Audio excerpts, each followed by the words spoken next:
Halo teman-teman semua, Assalamualaikum warahmatullahi wabarakatuh. Jumpa lagi bersama saya.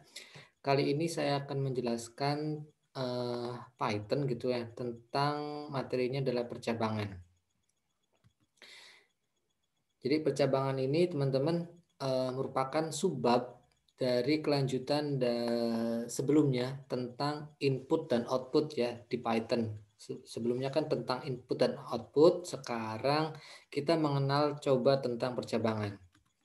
Nah, saya mulai dari penjelasan tentang definisi ya. Jadi percabangan itu adalah cara yang digunakan untuk mengambil sebuah keputusan apabila di dalam sebuah program dihadapkan pada suatu kondisi tertentu. Jumlahnya itu bisa satu, dua, atau lebih pengkondisian gitu kan ya. Jadi kondisinya ada banyak, bisa satu, bisa dua, atau lebih gitu kan. Nah, istilah ini sebenarnya untuk menggambarkan sebuah alur program yang bercabang. Jika teman-teman bisa lihat gitu kan ya, di sini ini teman-teman bisa melihat pada flowchart itu ada logika, biasanya ada jika dan maka gitu kan ya. Jadi ada kondisi, di sini ada kondisi nih. Jika A apa gitu kan ya, jika B kondisi kondisi B ini maka statementnya apa gitu kan ya yang akan dieksekusi gitu kan ya. Maka pada flowchart ini gitu kan ya, kita digambarkan dengan bentuk percabangan, if then atau jika maka gitu kan ya, seperti itu. Nah, pengenalan dari percabangan itu sendiri gitu kan ya, ada beberapa kondisi. Misalkan nih hanya satu. Nah, ini berarti pernyataannya cukup if. Jadi kalau satu aja itu if, jadi pernyataan if terdiri dari ekspresi boolean diikuti oleh satu baris atau lebih pernyataan. Oke, itu satu. If aja gitu kan ya. Nah, kemudian ada lagi yang kedua itu if else. Bila pernyataan if benar, maka blok pernyataan if dieksekusi. Bila salah, maka blok pernyataan else yang akan dieksekusi gitu kan ya. Jadi seperti ini, jika if benar gitu kan ya. Jadi di sini nih ada kondisi berikutnya nih, ada eksekusi apa. Tapi jika salah, maka ke sini misalkan gitu kan ya. Maka apa gitu kan yang akan dieksekusi itu. Jadi ini maksudnya gitu. Nah, kemudian kalau seandainya percabangannya lebih dari dua gimana? Jadi if else. Jadi ada banyak lagi gitu kan ya. Disebut if bercabang. Bila ada kemungkinan beberapa kondisi bisa benar, maka menggunakan if atau if else gitu kan ya, seperti itu. Jadi kondisinya banyak. Contoh begini. Kita ada sebuah kondisi gitu kan ya tentang cuaca hari ini. Nah, apakah cuaca hari ini itu adalah misalkan di sini ada statement berikutnya nih. Ada kondisi apakah cuaca hari ini itu hujan? Jika iya, maka ada eksekusi tidak pergi ke kampus. Tapi jika jika kondisinya itu cuacanya itu tidak hujan, maka dia mahasiswa ini katakanlah gitu kan yang akan pergi ke kampus. Itu kan seperti itu. Jadi ada sebuah kondisi. Misalkan ini cuma dua ya kondisinya, ada hujan atau tidak hujan gitu kan ya, seperti itu. Oke. Nah, kalau di coding gitu kan ya, di codingnya bagaimana Pak? Nah, di codingnya itu seperti ini rumusnya. Jadi rumus umumnya adalah if sebuah kondisi kemudian pernyataan. Itu kan ya, secara sintaknya gitu. Jika ada dua kondisi bagaimana Pak? Nah, jika ada kondisi kan berarti ada if dan else gitu kan ya. Jika kondisi apa, nah kemudian pernyataannya itu apa? Jadi kayak tadi kan ya, contoh di sini nih. Jika cuaca itu adalah hujan, katakanlah, jika kondisi cuaca itu sama dengan tidak hujan maksudnya, maka eksekusikan ini, pergi ke kampus kalau tidak hujan.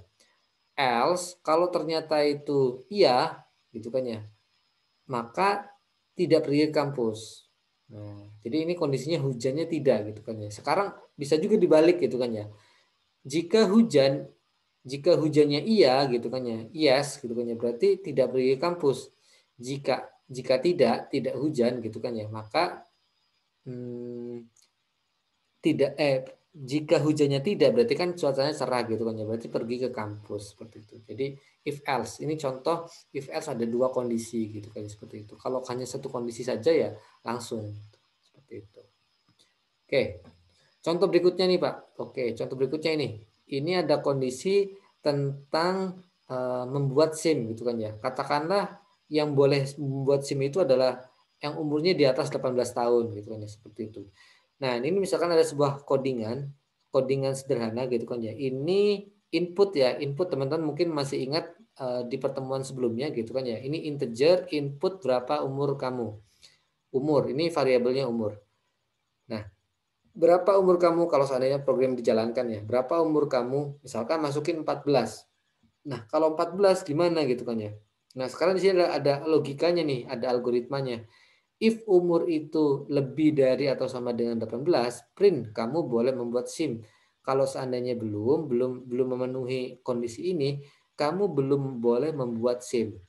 Jadi kalau seandainya ini ada umurnya 14 tahun, inputnya gitu kan ya, berarti nanti akan memunculkan, dia akan mengeksekusi yang bawah gitu kan ya, yang bawah ini.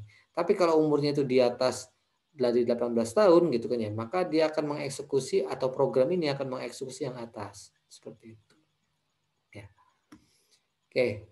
Nah, sekarang bagaimana Pak kalau seandainya tadi kan ya, kalau kondisinya itu lebih dari satu, misalkan lebih dari dua gitu kan ya. Kalau tadi kan kalau kalau satu kan if saja, tapi kalau ada dua if else ya. Nah, kalau seandainya kondisinya itu satu lebih dari dua gitu kan ya, maka menggunakan rumusnya seperti ini nih.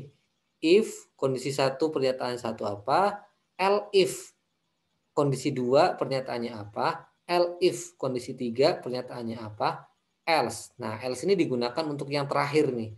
Else pernyataan yang keempat gitu kan ya. Jadi jangan ada if lagi kalau udah di akhir itu. Contoh gimana Pak? Contohnya gini ya teman-teman. Teman-teman mungkin pernah melihat gitu kan ya tentang nilai sebuah kondisi gitu ya, kondisi nilai. Jadi katakanlah ini nilai itu A gitu kan ya, kalau seandainya nilai itu di atas 80 ke atas. AB 70 sampai 80, B 65 sampai 70, BC 60 sampai 65, C 50 sampai 60, D 40 sampai 50, E kurang dari 40. Nah, jadi seperti itu nih. Kalau di flowchart kan ada kondisi nih. Kondisi kalau seandainya nilai itu apakah nilai itu katakanlah ini kan ya lebih dari 80. Nah, true, misalkan true ya berarti ini langsung cetak nilai A gitu kan ya. Kalau tidak gitu kan ya berarti ada kondisi kedua yang ini gitu kan ya. Ini apakah nilai itu 70 sampai 80 berarti nanti itu di sini statement 2B, AB gitu kan seperti itu. Lebih singkatnya saya punya flowchartnya gitu ya teman-teman. Jadi ini misalkan ini saya gambar dari petani kode gitu kan ya. Petanikode.com. Start input nilai. Kalau nilainya tadi gitu kan ya. Katakanlah ini logikanya di atas 90 gitu kan ya. If nilai itu lebih dari 90, true gitu kan ya. Berarti cetak nilai itu A gitu kan ya. Katakan gitu. Kemudian kalau seandainya nilai itu bukan dari 90, berarti kondisi kedua nih.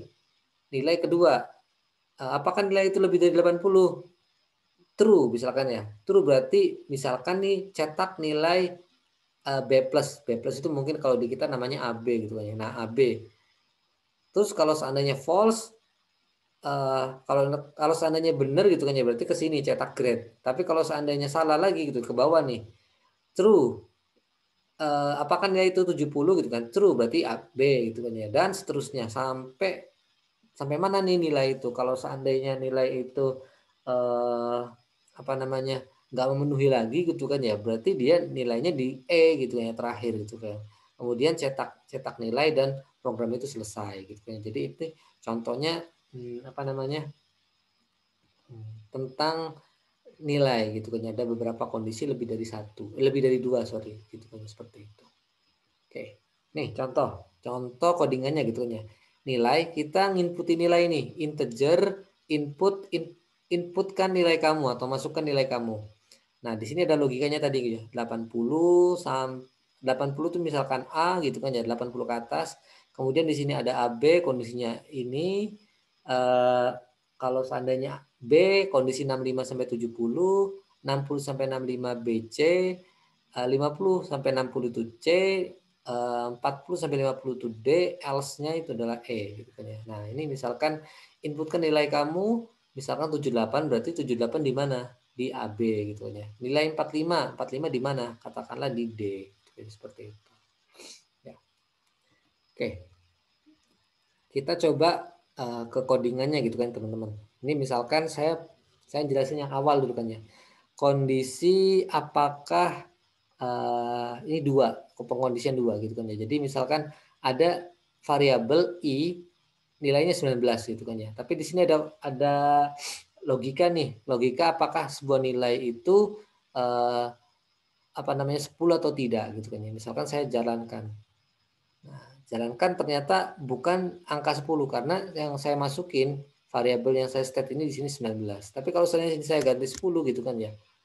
Jalanin. Nah, ini adalah angka 10 berarti logika yang atas yang dieksekusi gitu ya seperti itu. Ini contoh sederhana lagi. Terus misalkan contoh kedua nih. Contoh kedua apakah nilai itu 5 lebih kecil dari 5 atau lebih besar dari 5? Sama aja dengan yang tadi. Misalkan saya masukin nilai, katakan nilainya 8. Nah, 8 itu ternyata kalau dieksekusi hasilnya lebih dari 5. Kenapa begitu? Ya karena 8 itu di sini nih kondisinya kedua. If I lebih besar dari 5, maka lebih besar dari 5. Kalau seandainya sama dengan 5 ya berarti 5 gitu kan. Kalau seandainya enggak memenuhi dua kondisi yang atas ini berarti else print lebih kecil dari 5 gitu kan ya. Contoh misalkan saya 2 gitu kan ya. Masukin angka 2 lebih kecil dari 5 gitu. Ya. Jadi singkatnya seperti itu teman-teman, sederhana gitu kan ya. Atau kayak yang tadi nih nilai. Nilai, misalkan saya masukin nilai. Masukkan nilai kamu. Katakan nilainya adalah 7 yang bagus dikit ya, misalkan 85,8. Nah, ternyata grade-nya A gitu kan ya, karena dia di atas 80. Kalau seandainya yang saya jalanin itu nilainya katakanlah seperti 37,56. Nah, nilainya E gitu kan ya, karena dia tidak memenuhi kondisi apa namanya nilai A, B, C, D. Itu berarti nilainya E. Itu kayak seperti itu. Oke, mungkin itu saja dulu ya teman-teman tentang penjelasan saya mengenai percabangan. Nah, silakan teman-teman baca terlebih dahulu slide-nya. Silakan kalau seandainya ditanyakan, gitu kan ya, bisa ditanyakan ke saya secara langsung. Oke, cukup sekian videonya tentang percabangan. Kurang lebihnya mohon maaf. Assalamualaikum warahmatullahi wabarakatuh.